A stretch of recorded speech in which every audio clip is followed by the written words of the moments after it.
Good evening, everyone. I'd like to start off with a quote by Harold Brodkey. I awake with a not entirely sickened knowledge that I'm merely young again and in a funny way at peace.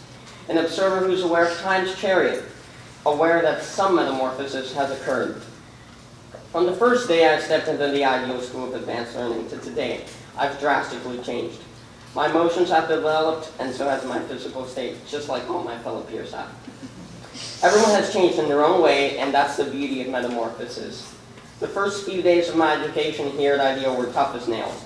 I'd struggled to get past through the classroom door to the point where the teachers would have to drag me by the shoulders to get me into the classroom door and attempt to slow me down, but not here at Ideal. At my old school, same exact torture. I remember at my old school, I would lie to the nurse and tell her I had a stomachache just to get out of school. They also took a picture of me with my parents, so I'd be able to look at it and not get emotional. It wasn't any help. It made it worse because it made me think of my parents, which is the reason I'd suffer from separation anxiety.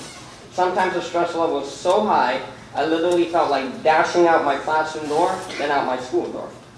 I'd sit next to a teacher at a desk by her desk. She'd make an effort to make me feel welcome. It never worked.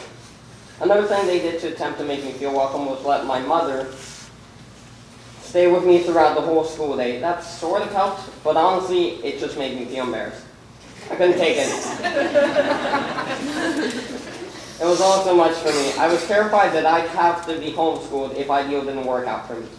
I didn't want to be homeschooled because, honestly, if you think about it, depression, that can give you depression, and depression along with anxiety isn't exactly the best combination out there. I thought to myself, this isn't going to work out. What am I going to do? Luckily, I was able to get the help of a therapist here in Wellington by the name of Caravan Dushin. Anxiety got to the point where my school counselor, Ms. Gray, even said the therapist should prescribe me with some antidepressants so I'd feel tired when I would take them, so I could be in a calm state of mind at school and extinguish anxiety.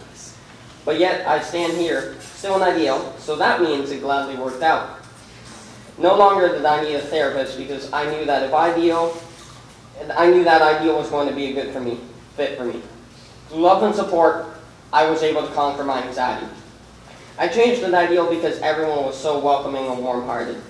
When I first toured the Ideal school, I remember I stepped into the second grade classroom, now fourth grade, and everyone stood up and gave me a big warm hug. My mother started to tear up. It seemed as if it was a sign that everything was going to be all right.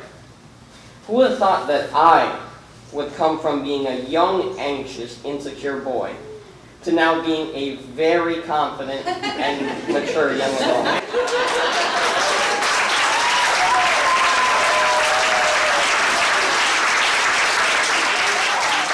But wait, there's still more.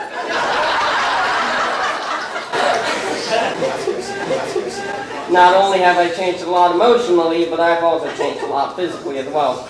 I'm taller than I was 4 years ago. I have braces throughout 4th and 8th grade now. I have a mustache and a bit of hair on my chin as if I shaved for this occasion. And my voice has significantly changed. Regardless of the type of change, I've embraced my transformations with appreciation. I'd like to end off with a quote by Louis Schwartzberg. Metamorphosis has always been the greatest symbol of change for poets and artists. Imagine that you could be a caterpillar one moment and a butterfly the next. Thank you.